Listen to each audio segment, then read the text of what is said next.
This is Ben Doughty for Sugar, Silk and Stretcher, Ben Shalom of Boxer. I want to know how you feel about Ohara's persona today at the press conference. It was interesting, definitely entertaining, definitely woke us all up, which was good. And look, I've always admired Ohara from afar. I think he's quite a lovable guy. I think what he found out in his last fight was no one really cares, and that's quite a sad thing. And so he was angry, and he's angry at the media, and he's angry at the people around him, and he's angry, you know, when you're at the top of this game, everyone wants to know you, and I think that's maybe what's giving his anger. But it was entertaining as usual. He knows it's a huge opportunity. He thinks I've made a massive mistake. Yeah, he did say he thinks you're mismanaging Adam Azim by taking the fight. I can be honest with you, from a journalistic perspective, I think in a way it's brilliant, because it is so the opposite of those really dull, well, I've got great respect for him, training's been going really well, I'd like to say thanks to my sponsors. Do you look upon that? It's not like people having a beef with each other, which is obviously very commercial, but were you looking at that today thinking this is great? I think so. I think sometimes you sat there and a fighter's almost saying what he's supposed to say. It's brilliant when you've got someone like Ohara, which will say exactly what's on his mind. He's not going to be told by anyone what to do. Obviously, as a promoter, there's certain things that you don't want the press conference to get taken down, or you don't want it to get cancelled. But other than that, he sold the fight.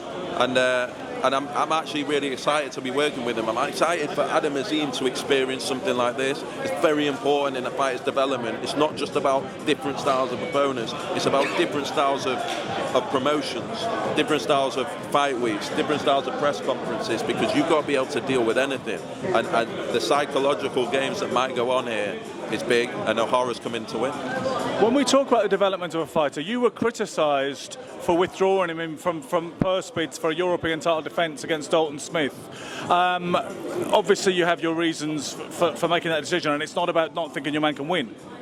Oh no, it's about money first of all, and what fights make sense for Adam Azim and at the right time, and it's about Adam Azim is 22 years old, already become European champion. We want him to become a pay-per-view star. We want potentially Dalton Smith is a pay-per-view fight down the line. Yeah. We want big fights. Ohara Davies is one of the best in the division. Before his last defeat, he'd only lost to Josh Taylor and Jack Cattrall. Yeah. So no one can say Adam Azim isn't ready for those big tests.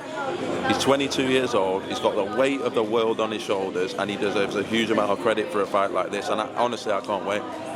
Yeah, you know, from my perspective, I think you're right about building a fight and not necessarily cashing your chips in too early. Sugar Ray Leonard and Tommy Hearns famously nearly fought in 1979, and Angela Dundee said, you must be crazy. In 2 years' time, this will be the biggest fight in boxing.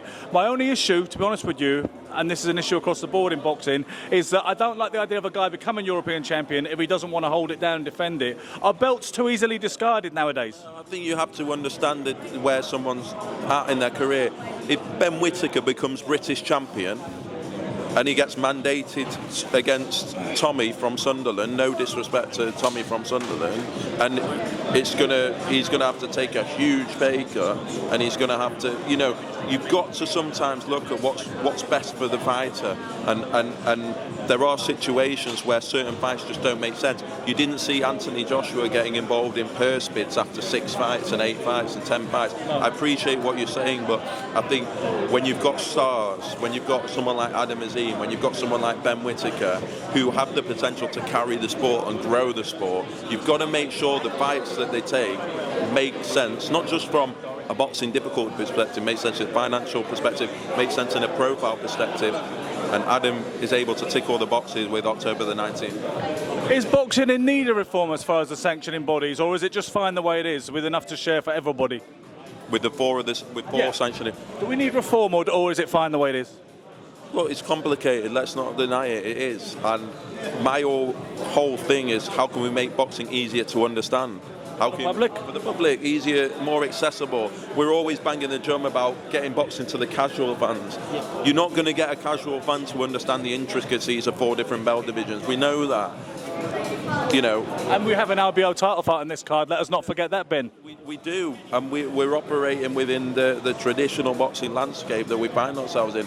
Look, everyone wants the best for the sport. The governing bodies do a lot of good work. The governing bodies mandate fights when fights can't be made, and that's a very, very important function. So without the politics and without the primera, so look, it's never going to be or it isn't a perfect world, but I think I've always been in favour of simplifying the sport, because that's really when you get the big casual fans in.